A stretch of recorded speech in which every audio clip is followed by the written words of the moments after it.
من الشيطان الرجيم. بسم الله الرحمن الرحيم. الحمد لله رب العالمين. الرحمن الرحيم مالك يوم الدين. إياك نعبد وإياك نستعين. اهدنا الصراط المستقيم. صراط الذين أنعمت عليهم الخير المغضوب عليهم ولا الضالين. آمين. Bwakari biye jumai la horoma dondo bwakari sirigi juma donya fa ala batule ani ala don ani sarakati bo hana made madafoi kama uko nga juma donya fa anga do faraka ala nyina be ala ka melekew minu ni ikado be ala ka barala bwakari sirigi ikado nyuma kelenwo kele nanya ke kuma nyuma nanya ke duwo nanya ke juma donya fa ale de minani kateli ama nyini subhanahu wa ta'ala fa ala min ni se masadu masa mi ni bele jele ka masa bi ba ka min do aka masa la mi e ka do ko dugule ani ko minu bi kena ka min ba don min ba la tiga ya Allah ta'ala ala an minu nye mali do nye an bi jamana mi ngona to ay mali ala e ya akanu an ga kani jamana indenye ala ya kanu an ga bolo ni jamana ngono ala o jara on ya bi fo kitanu ka dawka ala gela min ba nga minye ikado kafiri ani bamanji firile do aunga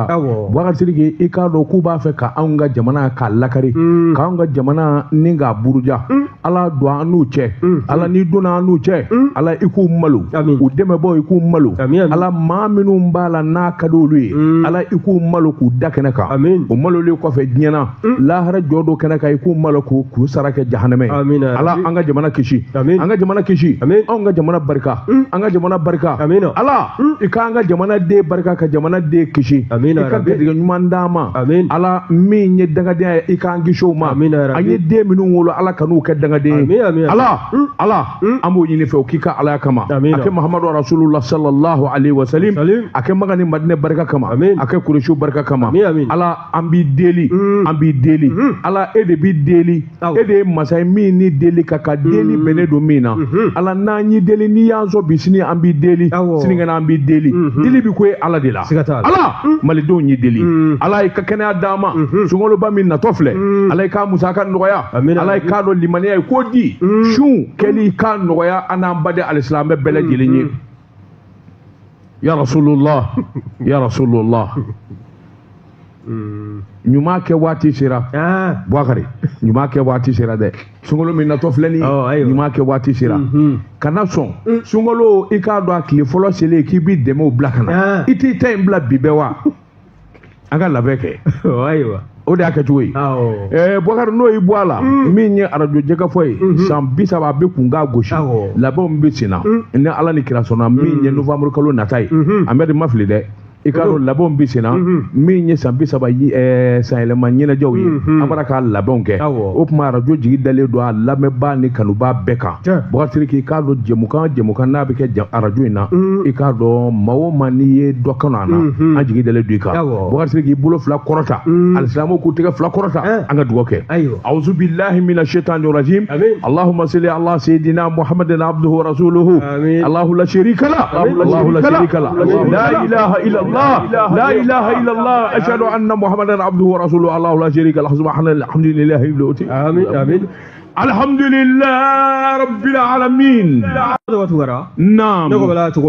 Bwakari siligi nebe mbolo Bwakado mbibo ni sebemi nuka ma nouvelle patrie faso croix ni ya boliko chien bakile keme fla chien muga ani sabaye mami nya seben atwa de ko suri de moti ka suri lezina amado asalia suri ko akika don minya disege nani seba uye seba minu nyeni na folotugo ni makala ni mbawdo Bwakari nyela tege ikadon ani nyetafa olu de ba jala tege min nyen na folo yi Bwakari ikadon jamana minu mbe ni somengele do jensege nani dukolo sanve ka fo mani ka na folo manga tai manga ta wardo o jamana na a jamana nunu ikadon abasigi ka gele a waru soroko ka gele Bwakari sirigi ikadon jamana chama ngumba ala mali era kumbala kosa na tuabu dara nywanga Bwakari kana jira mali la aywa t'a la aw samana ka bɔ a la ka da ka kɛwale ani baara ɲuman ani nafolo min n'a yuru sera k'o jija ka sɔrɔ maa ka dɛmɛ tɛ Bakari fasiriba ko a ko Mali to a bɔlen nin na cɛ kelen don ka n'a di maa si ma bɔbɔkɛ bilen don min ye ayiwa sanu ye Bakari a ka wuli ka jɔ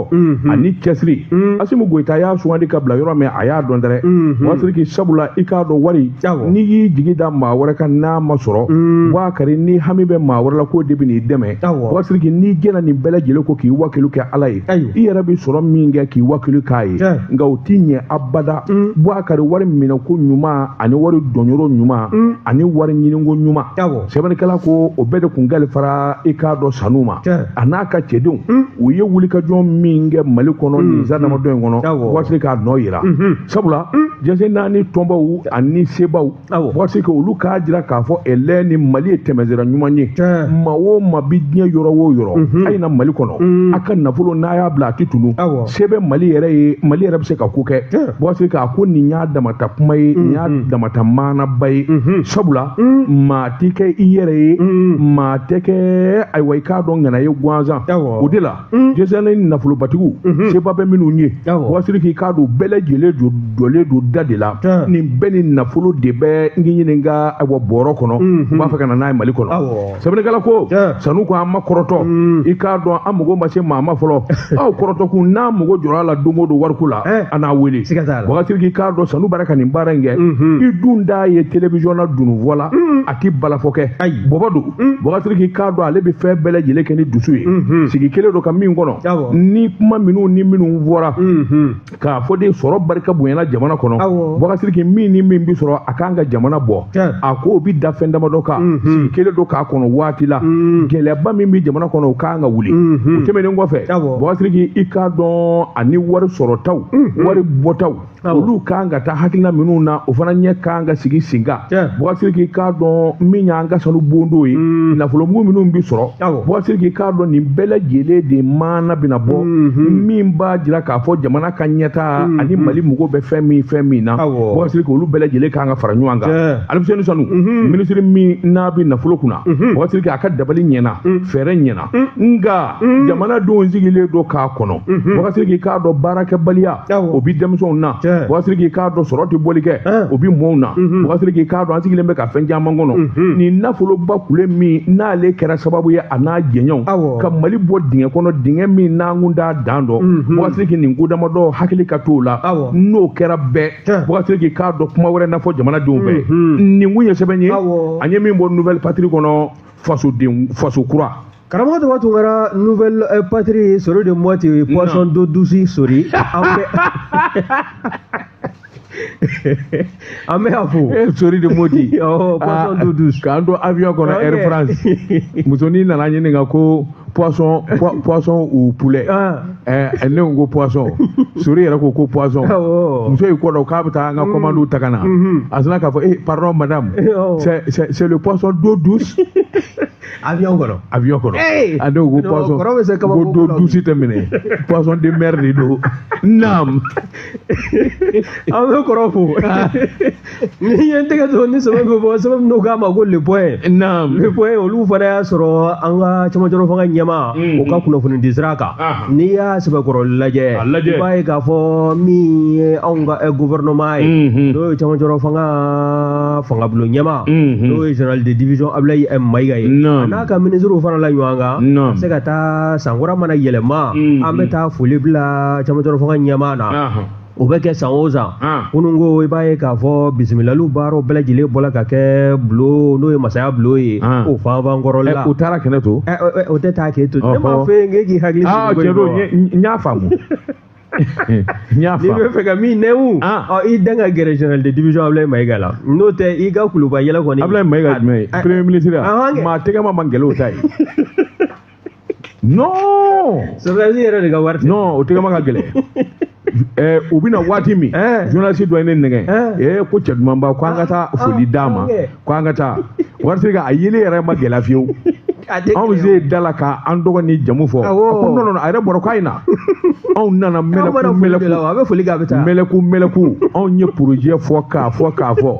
Ni si tɛ jamana ye wari donna cogo a sera ka yɛlɛ ta ko bon vraiment tu sais le budget qui manque ne ko ye budget a tigɛ ka gɛlɛn koyi en denmisɛnninw a récitation dɔ tun bɛ le laboratoire des enfants prenez de la peine c'est le fond qui manque ne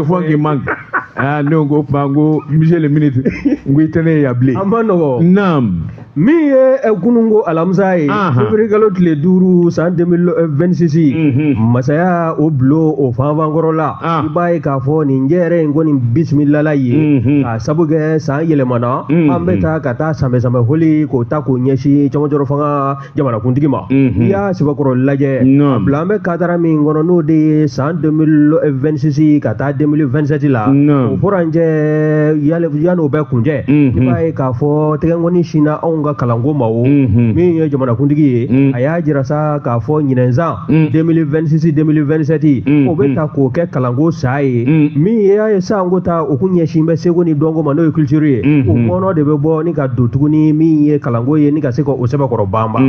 a bɛ bila hakilina ni katimu min fana kɔnɔ o de ye ko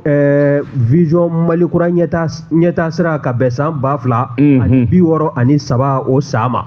wa stratégie n'o ye hakilina dɔ ye fɛɛrɛ dɔ fana bolo d'an bɔ o kɔnɔna na n'a bɛ wele ko stratégie nationale pour l'émergence et le développement durable o fana furancɛ san 2024-2033 o fana n'i y'o bɛɛ lajɛlen lajɛ dɛ min ye anw ka camancɛrɔ fanga bulon ɲɛmaa ye n'o ye général de division Ablaye Mayiga ye a kɛlen ka kɔrɔfɔ ta a y'a jira k'a fɔ sanbɛ a n'a ka gouvernement maaw o n'an bɛ o kɛli la o wa min ye baara minnu n'o t'an bɛ ka kalifa fana na a kabi danaya dala kan k'a kɛ premier ministre ye ka na se ɲinɛnsan ma baara minnu bolo dala kɔnɔ ni gɛlɛya minnu sɔrɔla a la a y'i da don nin bɛɛ lajɛlen na ka se k'a bɛɛ lajɛlen ni k'a fɛsɛfɛsɛ hakilinajigi premier ministre a sugandila novembre kalo dɔ tile 21 san 2024 wa n'i y'a lajɛ san damadɔ o kɔfɛ baara minnu bolo dala a bɛɛ lajɛlen nɔ bɔla wa n'i y'a lajɛ fana a y'a jira k'a fɔ min ye gouvernement ye a kɛn bɛ ka fɛɛrɛ ni dabali sugu bɛɛ lajɛlen sigi sen kan anw ka jamana yɔrɔ minnu dun bɛ yen ni anw ka foroba cɛkɛda bolofaraw tɛ yen n'o ye administration publique ye o bolofara caman yara la ni ka taa yen fan fɛ maaw o ka se ka an ka min y'an ka foroba cɛkɛdaw ye maa ma ko minnu bɛ jɔ o taabolo bolofara ninnu na o ka se k'a ɲɛnabɔ k'a sɔrɔ o ma wuli ka na faaba kɔnɔna na n'o fana bɔla yen min ye kananko ye a da donna o fana na ka taa se maliden ka cɛsiri ma an kɛn bɛ ka cɛsiri min boloda dun ka fa ka se ka sabati mali seleke 4 kɔnɔ o hɛrɛ n'o dabaliw fana tigɛlen don ka taa se min ye anw ka kuranko min ye fɛɛrɛ kura minnu kan ka sigi sen kan kuranko a ka se ka jidi k'a yakubaya maanifinw ka se ka kuran sɔrɔ k'a sɔrɔ a ma kɛ ni gɛrɛntɛ ye a da donna nin walew bɛɛ lajɛlen na waati ni don nataw kɔnɔna na ko nin bɛɛ lajɛlen nafa a n'a nɔ o bɛ na ye jamana seleke 4 kɔnɔ n'o fana bɔla yen i b'a ye fana k'a fɔ kuranko gɛlɛya minnu b'an da la min ye dabali kura minnu kan ka tigɛ teliya la n'an b'a wele ko les mesures d'urgence o fana o fɛɛrɛw n'o dabaliw tigɛ bɛ joona waasa min ye jamanadenw ye dɔ ka se ka taga bɔ u ka tɔɔrɔ la ani u ka degu la nka n'i y'a lajɛ a ka kɔrɔfɔ baalen i b'a ye k'a fɔ min ye camancɛrɔ fanga o ɲɛmaa ye n'o ye général d'armée Assimi Goïta ye a y'a jira k'a fɔ foli in diyara a ye koyi foli diyara a ye wa baara minnu bɛ yen n'olu bolo d'an bɛ n'a yɛrɛ y'o kati minnu ci ka di premier ministre ma jɔn ko ala ko kɔrɔfɔ ye k'a b'a nɔ na ayiwa bawo baara ninnu a bɛɛ lajɛlen bɛ timɛ jamanadenw bɛɛ lajɛlen i mana kɛ jamana fan o fan fɛ e ka nimisi wasa sɔrɔ kananko kɛnɛyako lakɔliko ka taa se taabolo wɛrɛw ma minnu bɛ yiriwali baaraw ni ka o bɛɛ lajɛlen fɛsɛfɛsɛ a ko nin bɛɛ lajɛlen kɔni cɛsiri na ta ni k'an kulela kɛ o bɛɛ lajɛlen ye nka ko ninnu tɛ ɲɛ dɛ ni jamanadenw n'an ma bɛn ko la n'an m'an tɛgɛ di ɲɔgɔn ma ka kunkilennaw kɛ kelen ye ko jɔn ko ala an bɛ fɛn fɛn tigɛ fɛɛrɛ la k'an b'o kɛ lafiyada ye ka ɲɛsin an yɛrɛ ma k'a caman bɛ yen k'a bɛ kɛ gansankule o b'a jira k'a fɔ maliden an k'an tɛgɛ di ɲɔgɔn ma farafarali tile tɛ bɛnbaliya tile tɛ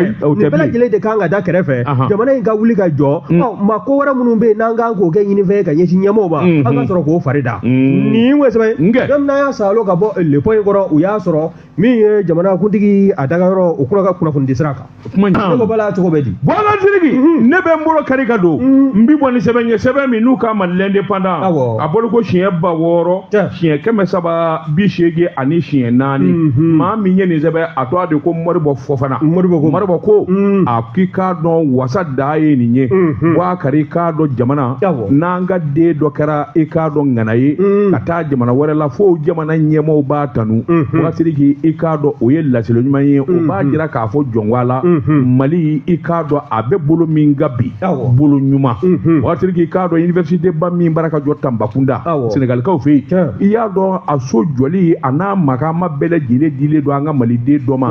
cakɛda min n'u k'a ma ko Royal BTP n'o fɔra ka ban i n'a dɔn k'a fɔ nin ye maliden da ye Bɔgɔsiriki min ye Diomaye Faye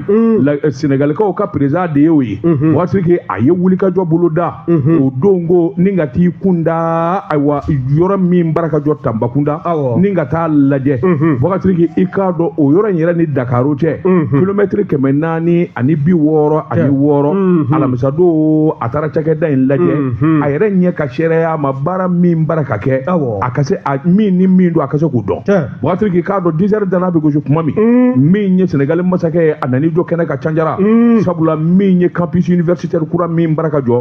jamanakuntigi Diomaye Faye a n'a ka gouvernement maa bɛɛ lajɛlen dafalen ministre min n'o bɛ joli kunna ministre de l'enseignement supérieur ministre de l'agriculture la souveraineté alimentaire Bɔgɔsiriki ka taa se ministre de transport ma ani ministre caman wɛrɛ ka taa fara Tambacundakaw i k'a dɔn gouverneur ye ani maaba minnu bɛ maire duguden de bɔra i ko dakɔnɔɲi Bɔgɔsiriki k'a dɔn Diomaye Faye a nan'i jɔ chantier la ten ngami a ko tabarikala a ko yalima nin chantier min bara ka jɔ Tambacundakaw fɛ joli bara ka nin baara kɛ dɛ Bɔgɔsiriki k'a dɔn maire sina ka n k'i ɲininka awa groupe Bama u ka bolofara min bɛ yen i k'a dɔn ka sin k'o jira kɛ ninnu de bara ka baara kɛ a y'i tɛgɛ ci kabalen tigɛ ngami a ko jɔn ko a la a bila la baara min na n kun bɛ min ɲini n bɛ min nɔfɛ nin don a ko sabula min ye bɛnkanw ni hakilinaw ye min fɔra i k'a dɔn nin yɔrɔ in jɔli la bɛnkan n'o ye so in yɛrɛ bannen ka tile di o bɛ taa bɛn san 2027 ma nka min ni min yera ministre fɛ a nisɔndiyara a ko directeur bɛ mini u ye Modibo Karaɲara wele Modibo Karaɲara ale de ye directeur général société Royal BTP Bɔgɔsiriki a y'i tɛgɛ ci a tɛgɛ ni k'a sungusungu a ko kamalen ye jɔn ko a la baara min ni Sénégal y'a kalifa ma a ɲɛna a nisɔndiyara sowulubana minnu jɔlen filɛ nin ye hakilina minnu talen don ka ɲɛsin nin min ma e ka hakilina ye mun ye hɔrɔ bɛ Modibo Karaɲara ko a ko 100 o 100 baara la 85 kɔni u tilal'o la ka ban so a nafama n'o ye yɔrɔ belebelebaw wulilen k'a jɔ olu banna k'a bili a tɔ tora i k'a dɔn finition de ye o makama minnu tora a ko o tɛ babala yɛlɛbɔ koyi sabula i k'a dɔn waati dabadɔ u bɛ tile o la olu ye min fɔ k'a fɔ san 2027 i k'a dɔn u na yɔrɔ in tile bɛɛ lajɛlen ta ka di Sénégal gouvernement ma a ko kuma in b'a nɔ na n'u ma sabali yɛrɛ u bɛ sɔn ka kɔn o ɲɛ koyi sabula olu bilalen don baara min na olu b'a dɔn Sénégal mago b'a la wa olu fana b'u ka baara dɔn i k'a dɔn min ye Sénégal président Diomaye Faye a ko jɔn ko a la farafinna an kan ka da an ka farafindenw na sabula u bɛ wuli ka jɔ ni hakilina min da i k'a dɔn an man ka wuli bilen ka taa jamana wɛrɛ sɛgɛrɛ ni ka taa tɔ wele k'olu kana baara kɛ yɔrɔnin bɛɛ lajɛlen na Bɔgɔsiriki i k'a dɔn Amadu Seku Nimaga o y'a jira ale fana cakɛda in n'o ye BTP in i k'a dɔn a ɲɛmaa dɔ ye o fana y'a jira k'a fɔ jɔn ko a la a bɛ Sénégalikaw fo sabula u ye danaya min da ka da olu kan u ye hakilina min da k'olu sɛgɛrɛ nin b'a jira k'a fɔ farafinna kolo kelen ye baara kɛ ɲuman a bɛ kɛ sababu ye i ka dɔn diɲɛ fan bɛɛ lajɛlen la e y'a ɲɛdɔn de ɲama entreprise BTP Royal BTP y'a dɔn a tigi tɛ kuma o Jukara bɛ denmisɛn dɔn ale tɛ kuma yɛrɛ maa t'a dɔn yɛrɛ a t'i yɛrɛ jira maa na Ibrahim Karaɲara celui le grand boss nin kun ye sɛbɛn ye an ye min bɔ indépendant kɔnɔ a ka bi bɔli la karamɔgɔ tuma tunkara l'indépendant bɛ u fo ni ye n tɛgɛ don ni sɛbɛn bɛ bɔ sɛbɛn min ko a ma ko aujourd'hui Mali bi sɛbɛn fɔra nin y'a bɔli ko 495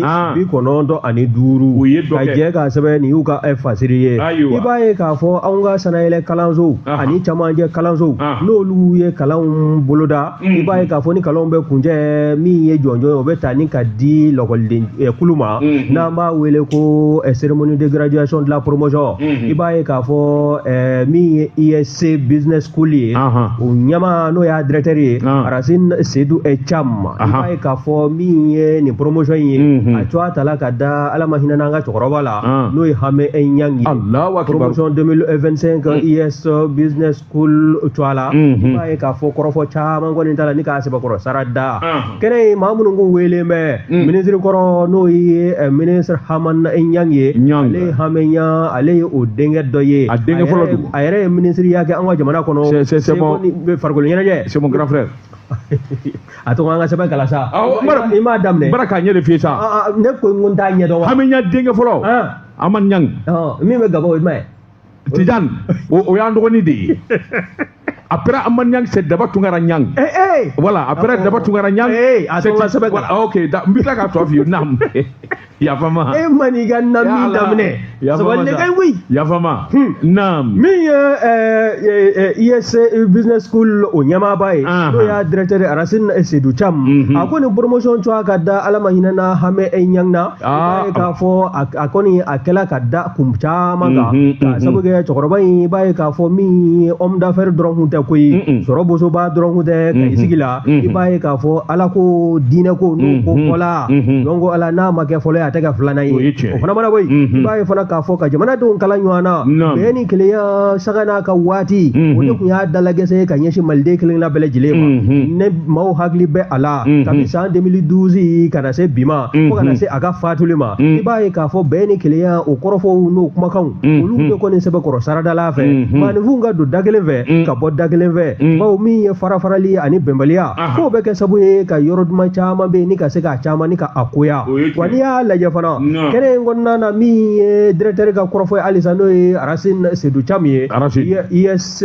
school ES business school o to a la I b'a ye k'a fɔ a ye kɔrɔfɔ caman sarada o kɔrɔfɔ ninnu a y'a jira k'a fɔ min ye hamiɲang ye ala ka hinɛ a la jɔn ko ala k'olu fa dɔrɔn kun tɛ maa do maa min bɛɛ lajɛlen jigi kunsi bi sɛmɛyɔrɔ don wa a kɛra sabu fana ye min ye jamana in ye a ka wuli ka jɔ a sen fila kan fɛɛrɛ ni dabali la sɔrɔ sira fɛ ani hakilina wɛrɛw fɛ k'a ye nin bɛɛ lajɛlen a ye nin bɛɛ lajɛlen baaraw ni ka o timɛ ka se a hakɛ la wa n'i y'a lajɛ a kunsigi in b'an ka marabolo fɔlɔ min kɔnɔna na n'o ye Kayi ye baara kunba caman bɛ yen a y'o kɛ Kayi région maaw ye hali tungafɛ taalaw a kɛra maa caman jigi ye wa min ye maa caman bɛ yen k'u to tungafɛ ka danaya d'a kan a ka se k'o jigi fa fana k'a to Kayi sigi kelen in kɔnɔna na I b'a ye k'a fɔ k'a y'o baaraw o bɔra bɛɛ lajɛlen ni ka o timɛ wa k'a fɔ ko min ye ale ka lakɔliso ye promotion 2025 o ka bɔ k'o to a da cɛkɔrɔba ɲuman na donc ala k'a kun tɛ dɔwɛrɛ ye maaninfinw hakili ka se ka to a la badabada lakɔliden minnu fana bɛ yen n'olu ka promotion to a dalen filɛ nin ye a la ES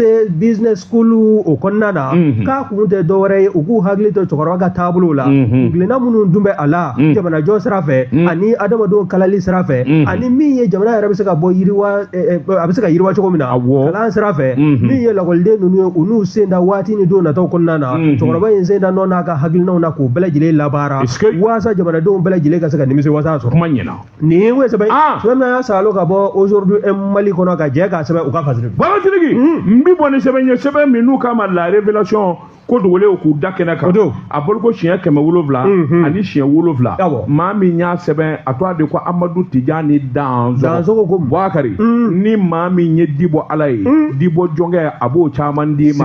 Alhaji Hamiɲa Kayikaw fɛ yen Mali cɛkɔrɔba ɲuman Bouakari Sidiki a ka Dibɔ jɔnkɛ dɔ Ala ye min d'a ma a dɔ ye i k'a dɔn Seydou Nourou Niang ye Seydou Nourou Niang Hamiɲa denkɛ don sɔrɔ bosoba don Bouakari Sidiki k'a dɔn kabini kununko u ma dege dɔwɛrɛ la baara kɔ baara jɛli ani baara cɛɲi ka sɔrɔ boso Bouakari Sidiki k'a dɔn Kayi n'a lamini u bɛ se ka yiriwa cogo min na sɛbɛnnikɛla ko a ko cɛkɔrɔba ɲuman denkɛ min ye ayiwa Seydou Nourou Niang ye Bouakari Sidiki kuma min tabalen nana gosi sabula an bɛ donni minɛ ko bi wulikajɔ bolo dalen don Mali fantan 4 bɛɛ lajɛlen na juraw i k'a dɔn n'o ye Mali sɔrɔ bosobaw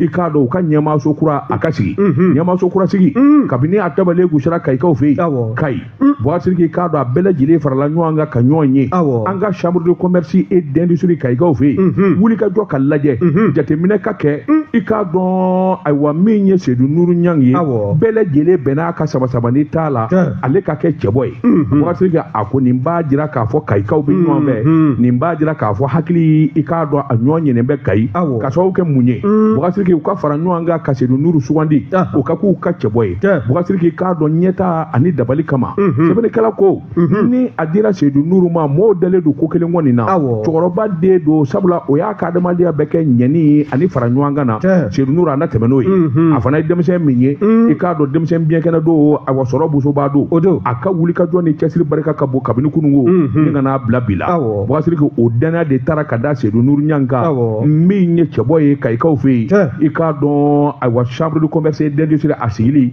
ale ka k'a ɲɛmaa ye kayikaw fɛ yen sɛbɛnnikɛla ko nin bɛ hakili ɲuman di nin bɛ jate ɲuman di sabula a yɛrɛ n'a dɔ k'a fɔ ale bilala fɛn min na nin ye fa ye min kɛ Kayi fa ye wulikajɔ min kɛ jamana kɔnɔ Boubacar i k'a dɔn a na fɛn kɛ fo ni min dɛmɛ n'o ka dɛ a tɛna na foyi kɛ diɲɛ na min kɔni bɛna tɔgɔ tiɲɛ se a yɛrɛ ma walima ka ɲɛsin fa ma sɛbɛnnikɛla ko Kayi a juguyara mɛn maraka fila i k'a dɔn kasunga dunan dugulen fɛn o fɛn bɛ yen bɛɛ lajɛlen de bɛnna k'a ma kɛ samasamanen dɛ ɛlɛ ni anw bɛɛ lajɛlen jɛnna an ka ɲɛmaa de Seydou Nourou Niang ma min ye chambre de commerce et d'industrie i k'a dɔn ale ka kɛ ɲɛmaa ye Boubacar nin b'a jira k'a fɔ bɛn ni kelenya ani an ka ɲɔgɔn faamu Kayikaw fɛ yen o bɛ yen nin kun ye sɛbɛn ye an ye min zalo ka bɔ la révélation kɔnɔ ko dugulenw k'u da kɛnɛ kan karamɔgɔ dɔ tun kɛra la révélation an bɛ o fɔ o ko tɛ joni jalaki tɛ maa ni dugumɛnɛ cɛ sigiyɔrɔ furankajɛko ɲuman kɔ min ye commune o mairie a ɲɛmayasoba e k'o kɛ n tɛ ka tabale ni k'a sɛbɛkɔrɔ gosi wa k'a sabu kɛ min ye brigade de contrôle dɔ ye o labɛnlen don ka ban a bɛ n'a ka baaraw daminɛ sigida fɔlɔ n'o ye commune Bamakɔ district kɔnɔna na yan i b'a ye k'a fɔ sanuya ni bɛnsɛya a ka k'an bɛɛ lajɛlen taala ye o bɛ kɛ sabu ye anw ka banamisɛn caman bɛ yen an ka kisi o ma dɔgɔtɔrɔso la tagaw ka caman bɔ o fana na dɔgɔtɔrɔ olu yɛrɛ ka se ka lafiya u ka bureau kɔnɔ waasa ni banabaatɔ n'o hakɛ n'o dɔgɔyala a bɛ kɛ sabu ye dɔgɔtɔrɔ caman bɛ yen olu na baro misɛnnin caman bɛ yen o n'o sɛbɛnkɔrɔ boloda u ni ɲɔgɔn cɛ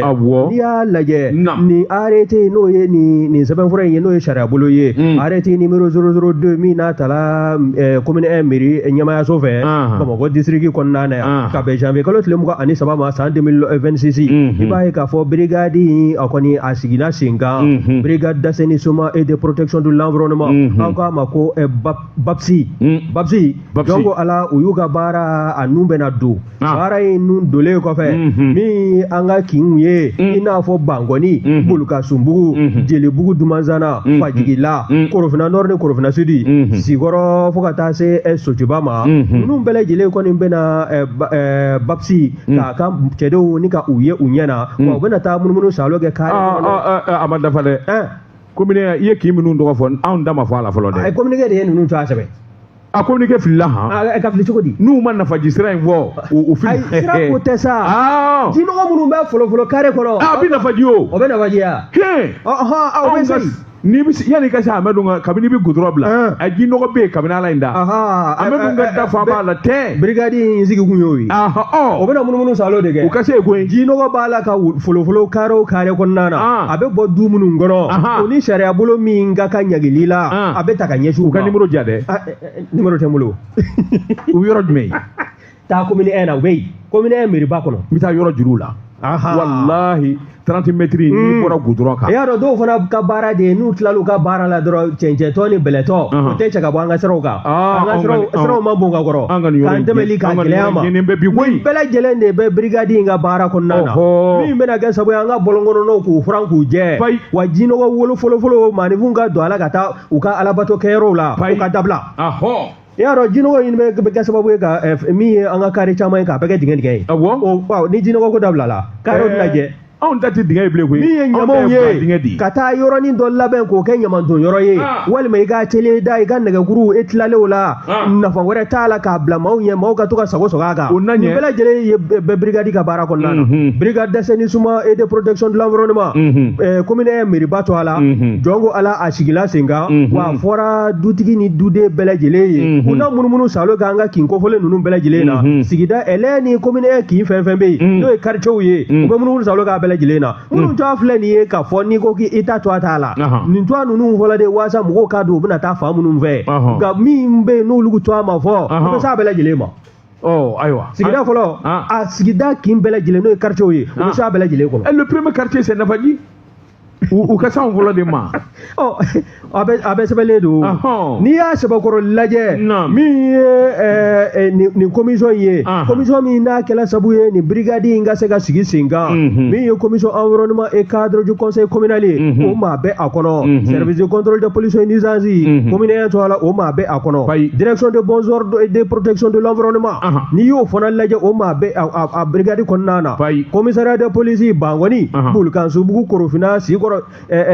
ka taa se ye min ye sotiba ye ninnu bɛɛ lajɛlen ka maa bɛ commission in na brigade in kɔni a tɛna bin maa kan nka n'i minɛna sariya fɛ sariya bɛ boli i kan delili t'a la dɛ a k'a fɔ alimamu ye sigida fɔlɔ kɔnɔna na yan maa si ka n'i fɛrɛkɛ nin ko in na baara ka kɛ a n'a fɔ sariyaw kɛmɛ k'a laɲini cogo min na waasa min ye maaninfinw ka kɛnɛya ye ani kinw ka jɛli o bɛɛ lajɛlen a ka se ka ta ba la nin ye sɛbɛn don min na salo ka bɔ nouvelle horizon kɔnɔ Alpha Seso a ka fasiri Babatiriki n bɛ bolo kari ka don n bɛ bɔ ni sɛbɛn ye sɛbɛn min n'u ka Mali indépendant Babatiriki maa min y'a sɛbɛn a tɔgɔ de ye Siyaka Tarawele sɛbɛnfura nin y'a bolo ko siɲɛ 600 300 siɲɛ 84 Bouakari Siyaka Tarawele ko a k'i k'a dɔn fɔta min ye sirabangara min kan ka dilan ka bɔ Bamakɔ ka taa Kulukɔrɔ Bouakari chantier in a kun jɔra koyi Bouakari i k'a dɔn gɔngɔ Bouakari a ni mobili ka geninkana siraba kan sɛbɛnnikɛla ko a ko in kun gɛlɛyara fo k'a fɔ k'a to ten sabula ma o ma ka so bɛɛ siraba in da la Bouakari i k'a dɔn gɔngɔ bilen i k'a dɔn kun tɛ kɛ maa si negela ye sɛbɛnnikɛla ko tile 2 in na sigila an ka so kɔnɔ an b'a dun dumuni na i b'a dɔn dumuni na dɛrɛ Bouakari tile 2 in na i k'a dɔn camion wulubana ninnu Bouakari ani giriba ninnu u bɛ kolonkolo la gada fan bɛɛ lajɛlen la n'i y'u ye INSO bi jate Bouakari sɛbɛnnikɛla ko a ko directeur général des routes Cheikh Umaru Diallo i k'a dɔn kɔsa in na alamisadon yɛrɛ o tɛ kunun ye de a ye wulikajɔ kɛ ka t'i ɲɛ da yɔrɔ ninnu kan baara in kalifalen bɛ chinois de ma n'o ye COVEC Mali EGK Bouakari i k'a dɔn a taara yɔrɔ in lajɛ baara a bɛ kundama min na a ko wulikajɔw la Bouakari nin sira in jamanakuntigi yɛrɛ de y'a kurubu kari a donnama in kama a ye baara in daminɛ Grand Hôtel i k'a dɔn Carrefour la min ye ayiwa wulikajɔ ye Bouakari sigi kɛra k'a makɔnɔ sa nka waati dɔ kɔni kɛra baara in jɔ yɛrɛ de kɛlɛw Bouakari maanifin kamana ganna maa si t'a dɔn min kɛra Bouakari nka kɔsa in na i k'a dɔn tile 2 na baaraw daminɛnen bɛ a ko n'i y'a jateminɛ Gabriel Touré Grand Hôtel o nɔngɔngari ka na se fo 3e ma ka pa o kunna ka na se fo an yɛrɛw ka yɔrɔ in n'o ye Jelibugu yanfan in ye Bouakari k'u baara ka so kari cogo min u b'a kari ten u baara ka yɔrɔ fura cogo min u b'a fura fɔta an bɛɛ kun siranna an siranna o Madinɛ baara ka ɲi ma sœur bravo félicitations i kɔrɔkɛ b'i tanu koyi Madinɛ baara ɲɛna voilà n kun bɛ nin den nɔfɛ kana jiginna dɛ baara kun jɔra n y'a f'i ye a minɛnen filɛ nin ye i b'i tanu koyi Bouakari sɛbɛnnikɛla ko a k'i k'a dɔn sira in bilala retard la nka n'a ma ɲɛ k'a fɔ a wulila kaban tabarikala n'o tɛ baara in daminɛna ni hakili b'a la kabini juillet kalo san 2024 Bouakari k'i sigun kelen don k'a makɔnɔ n'a kun kɛra a ɲɛ 40 ma sisan b'a sɔrɔ hali n'a ma ban Bouakari b'a sɔrɔ caman kɛra la nka a ye jɔli min kɛ Bouakari nin di baasi ye sɛbɛnnikɛla ko a k'i k'a dɔn nin sira in bɛna kɛ sababu ye min kɔni b'a to Kulukɔrɔ ni Bamakɔ cɛ a ka kɛ ɲɛtugu ɲɛyɛlɛ o tɛ kelen ye a bɛ kɛ sababu fana ye ka Bamakɔ cɛ bɔ min b'a to balanbalani ani mobiliw ka tondo ɲɔgɔn ka sira la a bɛ kɛ sababu ye ka caman b'o la Bouakari a ko wulikajɔ la a nafolo kasabi u kun y'a fɔ a bɛɛ lajɛlen dira ka ban sabula Asimi Goyita yɛrɛ de y'a wari da kɛnɛ kan a wari bɛ bɛn min ma i y'o dɔn wa CFA wari miliyari 33 ani miliyɔn 200 n'a kunkanfɛ Banque Ouest Africaine de Développement BOAD ale de kun y'a wari di Bouakari siraba in yɛrɛ a tubabu tɔgɔ o de ye RN 27 ye Bouakari a ɲɛni a n'a wulikajɔ bɛ kɛ sababu ye a wa Bamakɔ yɛrɛ ma kosɛbɛ a bɛ Bamakɔ cɛɲɛ wa a bɛ kɛ sababu ye ka bɔda caman di a bɔ dugu yɛrɛ ma nin kun ye sɛbɛn ye a ɲɛ min bɔ indépendant kɔnɔ a ka bi bɔli la karamɔgɔ tɔgɔ tun wɛrɛ l'indépendant ne y'o bila i tɛ hakili sɔrɔ n ka Tezara in premier min hakili sɔrɔ n bɛ Tezara premier min an bɛ segin ka na ne ko bala cogo bɛɛ di Bouakari Sidiki n b'i bɔ ni sɛbɛn ye sɛbɛn min n'u k'a ma le soir de Bamako Bamako wula Bouakari Kangarida ka fisa wuli ka bɔ n tɔ kan siga t'a la mais mun na don biya nin y'a ka sɛbɛn ye Bouakari lettre dɔ bɔra commandant de la zone numéro 3 a y'a ci i k'a dɔn minnu bɛ k'a kɔnɔ a na kɛ sɔrɔdasi muso fɛn o fɛn bɛ yen Bouakari i k'a dɔn n'i bɛ k'a dɔ kɔnɔ frigo 3 ala ka n'i ci a la bilen Bouakari i k'a dɔn février kalo tile 20 san 2026 i ya n'o cɛ Bouakari k'i yaala bɛna kɛ sɔrɔsi muso bɛɛ lajɛlen ka so kɔnɔ i mana kɛ kan o kan kɔnɔ bɔsiri kuran jeniniba gansan dɔ ka bɔ a la i y'a dɔn waati kɛra bɔsiri k'i k'a dɔn kan kɔnɔnaw kun kelen bɛ feerekɛyɔrɔ da ye gilasi yɛrɛ sɔrɔ ko ɲuman sabula kuran tɛ tigɛ kan kɔnɔnaw na bɔsiri k'i o min n'o kun bɛ senna san 2024 wulikajɔ nana boloda ka kangari da kɛ waasa bamanjuw ka n'u sɔɔri i k'a dɔn gilasi sanbaw la sabula k'a kun gɛn bɛ sugu fiyɛ de ye bɔsiri k'i feereba ni sanniba u bɛ kari ɲɔgɔn na jama de bɛ jɔ saa kalo 12 o dabilala bɔsiri k'i n'o dabilala frigo i k'a dɔn o caman den bɛɛ sɔrɔsi muso min bolo ayiwa min kɔni ye commandant de zone a ye kangari da dɛ bɔsiri k'i k'a dɔn kurantigɛba min bɛ senna kuran tɛ tigɛ kan kɔnɔna na o tɛ kɛwale ɲuman ye o bɔsiri k'i k'a dɔn dɔ ka bɔ kuran jenita la kan kɔnɔ musow bolo saba bɛ min bolo frigo saba mana kɛ maa o maa bolo bɔsiri kelen bɛ bɔ i ta la n'i m'a bɔ a la a ja la u bɛ taa sama k'a dan ka bɔ yen bɔsiri k'i k'a dɔn nin kɔrɔfɔ min fɔlen filɛ nin ye a n'a kɛ sababu ye faamuyali ka na kuran jenita dɔ ka bɔ a la chef d'état-major général ani directeur de service parce que kunnafoni cɛnsɛra ka da bɛɛ lajɛlen ma elɛ n'u ka frigo walima congélateur ni saba bɛ min bolo elɛ ni jɛngɛra n'a ye ka fila ta sunkalo min setɔ filɛ nin ye jamana den tɔ mɔgɔ fana bɛ kuran na nin kun ye sɛbɛn ye an ye min bɔ soir de Bamako kɔnɔ Bamakɔ la karamɔgɔ tɔgɔ tun soir de Bamako ne y'o bila soir de Bamako kelen n b'o ta fari min ye fasirikɛla ye Mayimuna Dumbuya Mayiwi ko anw baara ɲɔgɔn n'o ye don kibaru tilama dɔ ye n'o de ye Yusufu Sisɔgɔ ye directeur de publication do journal dɔ cɔ la n'a bɛ wele ko l'alternance n'i y'a lajɛ e ko kununko a fana mandat ma da ka taa n'a ye maison centrale d'arrêt de Bamako taalikɛla ni a ye a ka kiiri o boloda bɛ ka bila mars kalo nata o tile 9 na san 2026 a ye mun kɛ n'i y'a sɛbɛkɔrɔ lajɛ wele bilala ma kununko alamusa février kalo tile 5 san 2026 k'a sabu kɛ ko kɔrɔfɔ dɔw bɔla a da kɔnɔ a n'a ye fɛn dɔw sɛbɛn a yɛrɛ ka sɛbɛnfura kɔnɔna na donc ala ko bɛ jamana a bɛ dankari kɛ jamana ka basigi la wa a panna pewu kuma dɔw bɛ yen kuma kɔni o ye jamana yɛrɛ kɔsago pewu ka taa maa min n'o bɛ Niger jamanakuntigiya la e ko kɔrɔfɔ in dɔ ma taa munumunu o ɲɛkɔrɔla la wa o kɛra sabu ye sa wele ka bila a ma ka taa sɛbɛkɔrɔ ɲininka a ɲininkalen kɔfɛ min ye procureur ye n'o ye Adama Kulubali ye pôle national de lutte contre la cybercriminalité cɔ a la a tɛna ka mandat bɔ ni k'o da an baarakɛɲɔgɔn in kan n'o ye Yusufu Sisɔgɔ ye Yusufu Sisɔgɔ kɔni mandat dalen kɔ a ka anw ka jɛrɛjɛkuluba min bɛ yen n'o ye association des éditeurs de presse privée Mali kɔnɔna na yan n'o ye ASEP Mali ye o ɲɛma n'o y'an yɛrɛ jɔni ye Bɔkari Yaliko ye bureau ka taa se maa caman ma minnu kɔni ko in bɛɛ lajɛlen k'a daminɛ fo ka taa se mandat dali ka Yusu ka bɛɛ lajɛlen kɔni kun bɛ pôle national de lutte contre la cybercriminalité dugɛnɛmana na ko in bɛɛ lajɛlen kɛla u ɲɛna min ye ASEP ye ale kɔni ko k'a bɛ weleweledakan de kɛ sa ka taa se don kibaru tigilama ka jɛkulu tɔ bɛɛ lajɛlen